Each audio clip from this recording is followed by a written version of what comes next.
کہہ رہے ہیں ایک دن ہم جمعرات کے چھٹی والے دن ہوٹل میں کھانا کھانے کے لیے نکلے, بڑا لگژری, اب یہ ٹھیک ٹھاک مالدار آدمی تھے, کینیڈا میں پیدا ہوئے, یہ وہاں کا تو غریب بھی ہم سے زیادہ مالدار ہوتا ہے, یہ تھے بھی مالدار فیملی سے.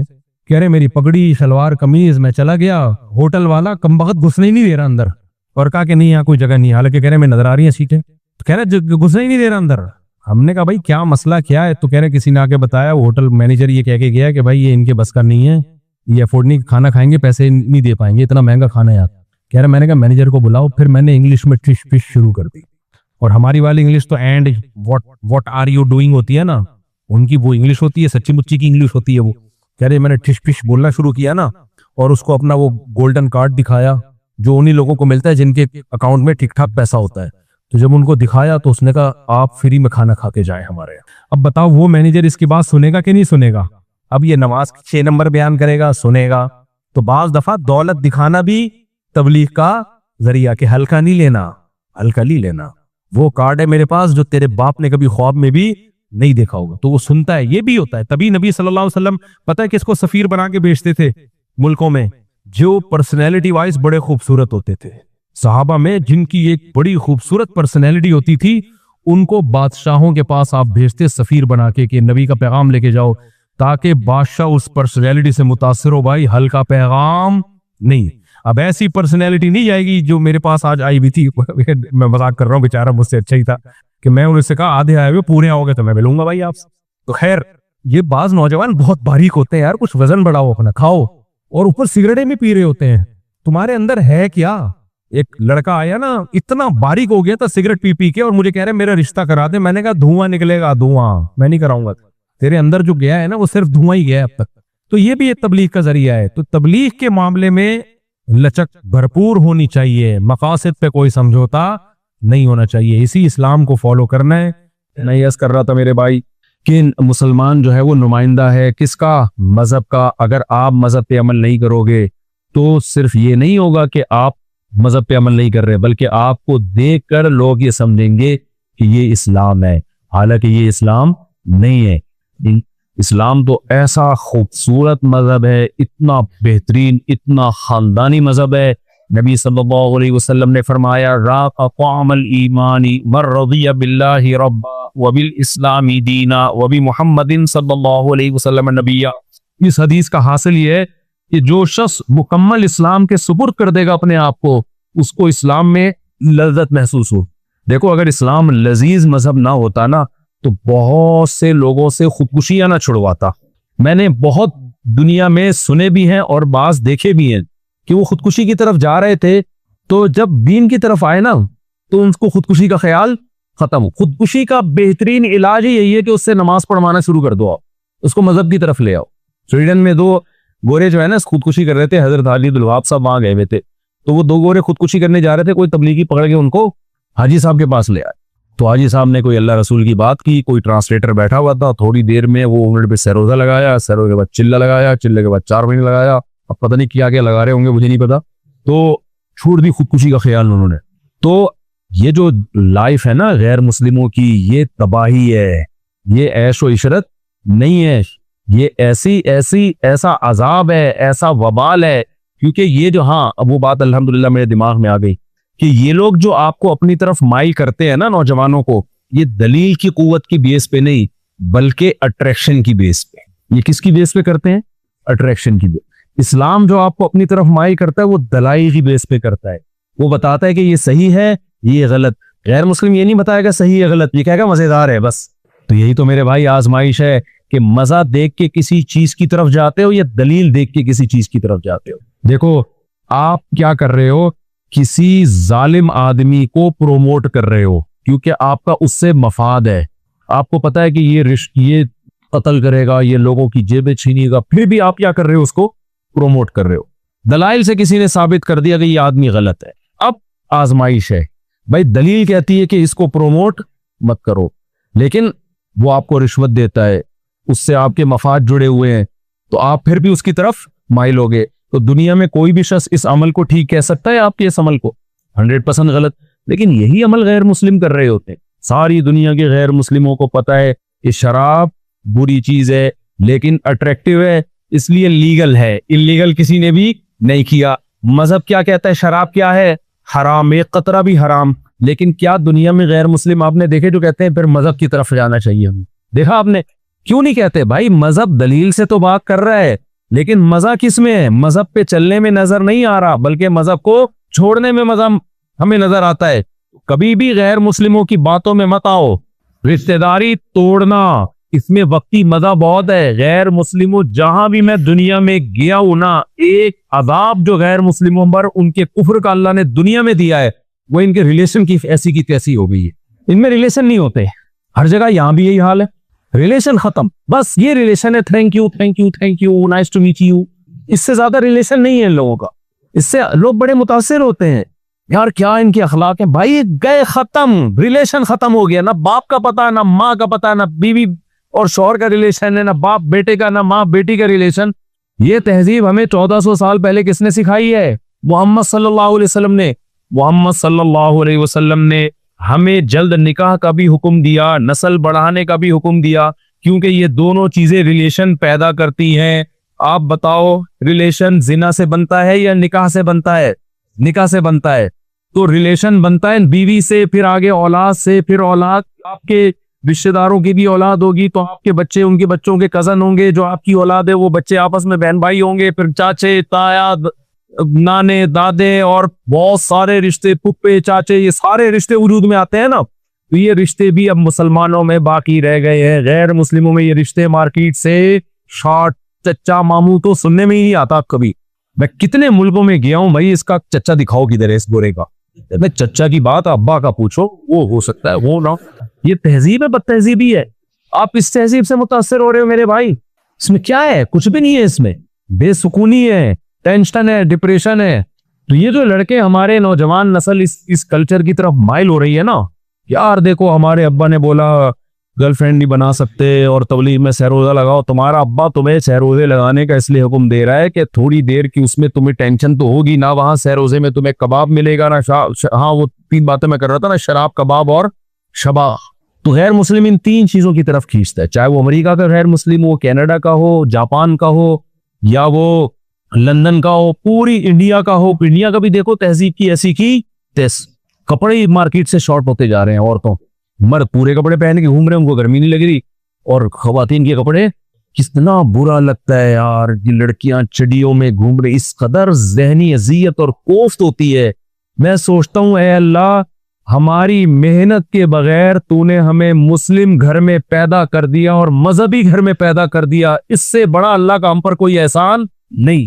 کبھی تصور کر سکتے تمہاری عورتیں چڑیاں پہن کے گھوم رہی ہوں، تم پہ کیا آرے چلیں گے؟ کیا رہ جائے گی محبت اور عظمت آپس میں؟ بہنیں تو پورے لباس میں اچھی لگتی ہیں، سر پہ دوپٹہ.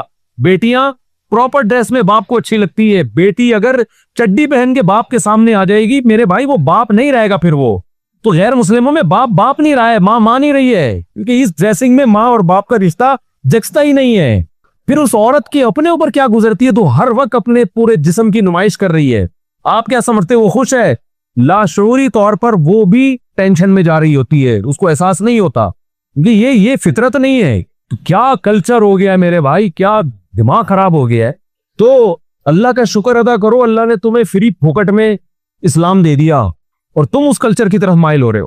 کتنے غیر مسلم ایسے ہیں جنہوں نے جب دیکھا کہ یار کلچر صرف مسلمانوں کا باقی بچا ہے، پردہ صرف ان میں ہے، حیا صرف ان میں ہے. جن غیر مسلموں کی سمجھ میں یہ بات آئی ہے نا، 180 ڈگری پہ آ کے انہوں نے اپنی زندگی کو تبدیل کیا. میں نے ایسے غیر مسلم بھی دیکھے. ابھی ہم امریکہ گئے تھے نا، تو وہاں ایک شخص ملا، اس نے مجھے اپنا واقعہ بتایا. ان صاحب کی عمر ہوگی تقریباً 60 سال. تھے وہ پٹھان پشاور کے. 14-15 سال کی عمر میں امریکہ چلے گئے. انہوں نے مجھے بتایا کہ میں یہاں آیا، یونیورسٹی میں پڑھ رہا تھا، 22 سال میری عمر تھی.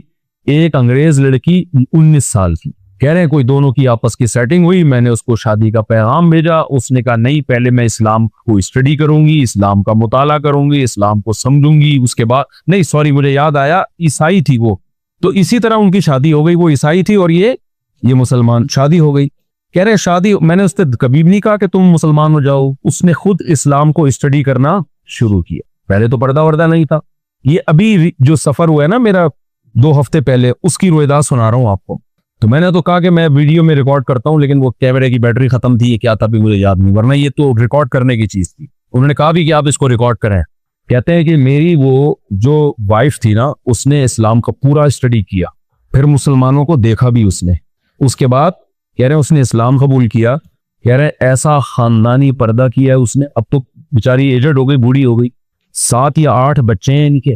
کہہ رہے ہیں اس نے کہا کہ نہیں، اسلام میں نسل روکنا پسندیدہ کام نہیں ہے، اسلام خاندان بڑھانے کا حکم دیتا ہے۔ وہ لوگ بھگتے ہوئے ہیں اپنی سوسائٹی کو، ان کو پتہ ہے 2 بچے کا عذاب کیا نکلا ہے اس سوسائٹی میں۔ ہمارے جو لبرل سیکولر لوگ ہیں نا، دیسی لبرل، جن کا کام ہے صرف دم ہلانا، سمجھ رہے ہیں؟ کچھ لوگ ہوتے ہیں اپنی تحقیق وحقیق کچھ نہیں ہوتی، بس سوٹ ٹائی لگا کے انگلش سیکھ جاتے ہیں، تو لوگ سمجھتے ہیں بڑے محقق ہیں کیونکہ انہوں نے فلاں کتاب پڑھی ہوئی ہے گورے کی۔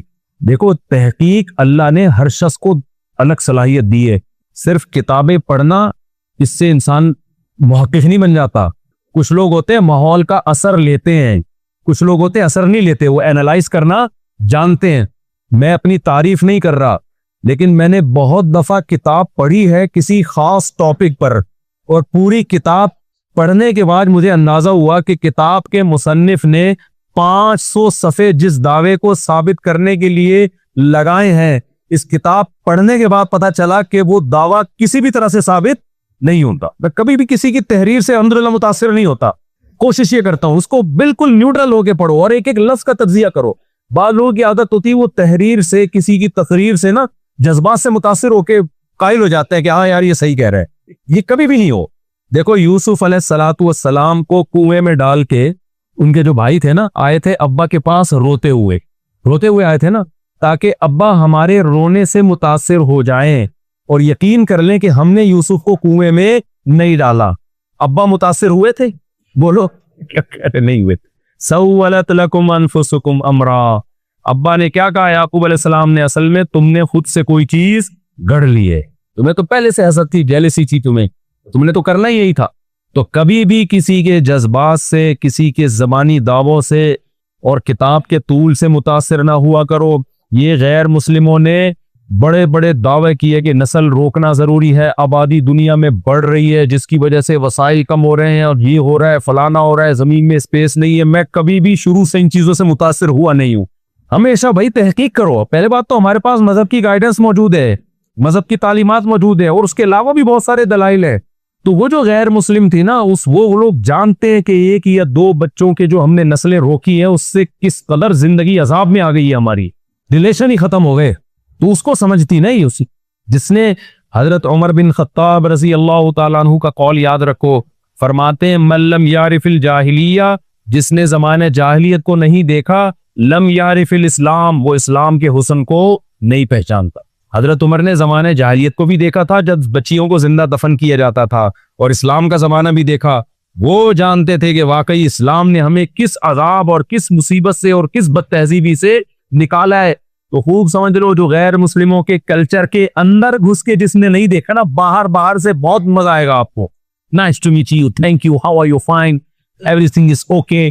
یہ سب پہاڑوں پہ چڑھتے ہوئے بھی آپ کو 80 سال کے بوڑھے نظر آئیں گے، بہت زبردست لگے گا آپ کو، یار دیکھو یہ ہے مہذب قوم، آرگنائز قوم۔ یہاں 80 سال کا بوڑھا بھی ایکسرسائز کر رہا ہے، اور ہماری قوم کو دیکھو 12 بجے تک پوستیوں کی طرح سو کے اٹھتے ہیں، کم بخت چلا نہیں جاتا ان سے۔ او بھائی، آپ کو جب آپ بصیرت کی آنکھوں سے دیکھو گے، آپ دیکھو گے 80 سال کا بوڑھا اکیلا پہاڑ پہ جا رہا ہے، اکیلا پہاڑ سے اترتا ہے، ایک کتا نیچے انتظار میں بیٹھا ہوا ہوتا ہے۔ یار اس سے وہ بہتر ہے جو گھر کے اندر ہے، اس کو سنبھالنے والے لوگ تو موجود ہیں۔ اس بوڑھے پہ کیا گزرتی ہوگی؟ کیوں 2 بچوں والی پالیسی پر عمل کیا اس نے، نکاح نہیں کیا، عیاشی میں زندگی گزار دی اس نے، اب فطرت اس سے انتقام لے رہی ہے۔ ترستے ہیں غیر مسلموں میں بوڑھے کہ آپ کسی کے پاس 5 منٹ بیٹھ کے 4-5 باتیں کر لو، ایسا لگتا ہے آج اس کی عید ہو گئی ہے، پیسے دے دے گا آپ کو۔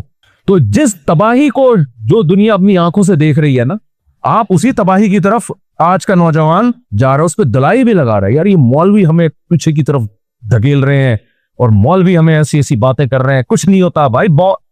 پورے خاندان اور پوری سوسائٹیاں، پوری قومیں تباہ ہو جاتی ہیں۔ اور کمال کی بات یہ، جب انسان کی بصیرت کی آنکھیں اندھی ہوتی ہیں تو وہ تباہی کو بھی کیا کہہ رہا ہوتا ہے؟ کامیابی۔ جو تباہی نظر آ رہی ہوتی ہے نا، اس کو کیا کہہ رہا ہوتا ہے؟ میں امریکہ گیا نا، لوگ کہتے ہیں کیسا لگا، میں کہا باہر سے بہت اچھا لگا مجھے امریکہ، گھروں کے اندر سے بالکل بھی اچھا نہیں لگتا. گھر باہر سے جتنے اچھے ہیں, اندر مسلمانوں کے گھر تو بہت اچھے ہیں, غیر مسلموں کے گھر گھر ہی نہیں ہے میرے بھائی. صرف صفائی ستھرائی سے گھر تھوڑی بنتا ہے. لوگ کہتے ہیں اندر سے بھی ان کے گھر اتنے صاف, باہر سے بھی اتنے صاف. بھائی خالی دیواریں کو چمکا کے پوچھا لگا کے صاف کر دو, ڈیٹول سے دو تو کیا گھر بن جائے گا؟ وہ گھر تو افراد سے بنتا ہے. مسجدیں کیسے آباد ہوتی ہیں؟ نمازیوں سے ہوتی ہے نا. بچپن سے سنتے آئے ہیں نا, وہ ایک شعر ہے نا, مسجد تو بنا دی دم بھر میں ایمان کی حرارت والوں نے, من اپنا پرانا پاپی تھا, یعنی ہمارا دل پرانا پاپی تھا, برائیوں کا عادی تھا, برسوں میں نمازی بن نہ سکا. تو مسجدیں کس سے آباد ہوتی ہیں؟ صرف رنگ و روغن سے؟ نمازیوں یا نمازیوں سے بھی. تو گھر کس سے آباد ہوتے ہیں میرے بھائی؟ فرنیچر سے. بے وقوف ہے جو کہتا ہے فرنیچر سے گھر ہے, ورنہ فرنیچر کی دکان میں چلے جاؤ. پھر بھائی گھر بنانے کی کیا ضرورت ہے؟ اگر آپ انگریزوں کے اندر کے گھر دیکھ کے, غیر مسلموں کے اندر کے گھر اتنے لگژری, واش روم میں ایسے خوبصورت نل کے اور ایسی صفائی, اور جاپان میں جو ہے نا واش روم کے قریب جاؤ ڈھکن خود ہی اوپر چلا جاتا ہے, آٹومیٹک سسٹم. اس سے متاثر ہے, انہوں نے اتنی ترقی کی, اور ہمارے یہاں ڈھکن کھولنا پڑتا ہے. بہت سے واش روموں میں ڈھکن ہی نہیں ہے, ڈھکن ہی نہیں ہے بہت. اور پھر آگے کے مسائل, نل کا کھولو پانی نہیں آ رہا, اور پھر کنڈی نہیں ہوتی بہت سے واش روموں میں. کنڈی اتنی ہلکی ہوتی ہے. ایک واش روم تھا پبلک ٹوائلٹ, جو بھی جاتا گنگناتا اندر بیٹھ کے, گانا گا رہا ہوتا. ایک آدمی بندہ باہر بیٹھا ہوا کہہ رہا یار یہ کوئی کیا ہے, کوئی ان کی مذہبی رسم ہے, جو بھی اندر جاتا ہے گانا گاتا ہے. تو جب اس کی باری آئی نا, اندر گیا دیکھا کنڈی نہیں ہے, تو وہ بھی گانا گانے لگا تاکہ میری آواز باہر جائے, پتہ چلے بھائی دروازہ نہیں کھولنے. ان چیزوں کو لوگ کمپیئر کر رہے ہوتے ہیں. تو میرے بھائی اگر صرف واش روموں کے اچھے ہونے سے, لگژری بستر ہونے سے, کمرے میں ایئر کنڈیشن ہونے سے کوئی گھر اگر پرسکون بن سکتا, تو پھر ہوٹلوں میں جا کے رہا کرو.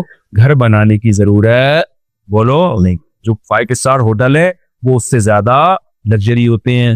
اتنی بڑی دھول ہم سے ہو رہی ہے کہ ہم ان گھروں کو دیکھ دیکھ کے اتنے خوبصورت بطخیں تیر رہی ہیں باہر, بہت زبردست ہے بھائی. لیکن یہ بہت اچھا جب ہے جب گھر کے اندر افراد ہوں, اور وہ افراد بھی آپس میں ریلیشن ہو, ورنہ بہت سارے مزدور بھی ایک اپارٹمنٹ میں سو جاتے ہیں, اس سے گھروں میں سکون پیدا نہیں ہوتا. دبئی میں جاؤ, کمپنی جب بلاتی ہے نا, بہت سارے مزدوروں کو ایک ایک اپارٹمنٹ دے دیتی ہے, کئی مزدور اس اپارٹمنٹ میں رہتے ہیں. تو آپ کہہ سکتے ہو کہ بھئی وہ بھی گھر بن گئے. نہ, وہ گھر نہیں بنتے, کیونکہ ان مزدوروں کا آپس میں ریلیشن نہیں ہوتا. آپ کا کیوں نہیں ہوتا بھائی ریلیشن؟ دوستی ہوتی ہے. وسیم کو پتا ہے یہ غفار ہے, یہ ستار ہے, یہ انڈیا سے آیا, یہ بنگلہ دیش سے آیا, فلاں سے آیا, ریلیشن بھی انڈی والی بھی ہے, پھر بھی وہ گھر نہیں بنتا. اس مزدور کا دل چاہتا ہے فوراً کہاں جائے, اپنے گھر جائے. کیوں نہیں بنتا؟ ریلیشن تو ہے, بلڈ ریلیشن نہیں ہے, خونی رشتہ نہیں ہے. تو یہ انسان کی فطرت ہے, اسے سکون کے لیے ریلیشن چاہیے. اور کون سا ریلیشن؟ خون والا ریلیشن. وہ خون ریلیشن اپنی اولاد سے ہوتا ہے, بہن بھائیوں سے ہوتا ہے, خالہ چاچے ماموں سے ہوتا ہے. تو یہ ریلیشن جب بنے گا جب بچے پیدا ہوں گے. بچے کم ہوئے, ریلیشن اسی حساب سے مارکیٹ سے شارٹ ہو جائے گا. تو یہ عذاب غیر مسلم بیچاروں پر دنیا میں اللہ نے نازل کر دیا ہے کفر کی وجہ سے. گائیڈنس نہیں ہے, اور تم اسی عذاب میں. اور ہمارا جو دیسی لبرل طبقہ ہے نا پاکستان اور انڈیا میں, وہ بھی اسی کو پروموٹ کر رہا ہے, اور وہ اپنی آنکھوں سے خود بھی عذاب دیکھنے. نسل روکنے کا جو سب سے پہلا عذاب آتا ہے نا, توکل اللہ چھین لیتے ہیں انسان سے. یہ خود بہت بڑا عذاب ہے. ہر وقت اپنی جیب پہ نظر, 4 بچے ہو گئے تو کھلاؤں گا کہاں سے, 5 ہو گئے. تو کیا ہوتا ہے, جو انسان اپنی اولاد پہ خرچ کرتے ہوئے کنجوسی دکھائے, تو اس کا دل کیا ہو جاتا ہے؟ تنگ. اس کا دل کیا ہو جاتا ہے؟ لوگ مجھے کہتے ہیں اتنے بچے, اصل میں پیسہ بہت ہے. میں کہتا ہوں 10-12 سال پہلے میری زندگی اٹھا کے دیکھو, میں بائک پہ پٹپٹی بائک پہ گھومتا تھا. اس وقت بھی میرے 11 کا اسکور تو اس وقت بھی تھا. یہ تو بعد میں پیسہ آنے کے بعد اسپیڈ ہلکی ہوئی ہے, اور پیسہ بھی حلال کا ہے, تجارت کا پیسہ ہے. لوگ سمجھتے ہیں ہدیوں کا پیسہ لیا ہوا ہے انہوں نے. ہدیے کا بھی حلال کا ہوتا ہے, لیکن جائز پیسہ ہے. تو اس وقت بھی ہم خوش سے الحمدللہ, شو ماننے کے لیے نہیں کہہ رہا میں یہ باتیں. تو یہ کیا ہوتا ہے جب نسل روکتا ہے انسان, دل کیا ہونے لگتا ہے؟ کیونکہ نسل روکنے کے پیچھے جو جذبہ تھا وہ کیا تھا؟ پیسہ بچانا. یہ خود اتنا بڑا عذاب ہے نا, یہ ایسا عذاب ہے نا جس کو پیسہ بچانا جس کی کھوپڑی میں گھس گیا نا, وہ کھرب پتی ہو کے بھی غریب ہے, کیونکہ دل کا غنا اس کو حاصل نہیں. کنجوس آدمی کو دیکھا ہے نا آپ نے, کیسا ہر وقت سڑا ہوا ہوتا ہے.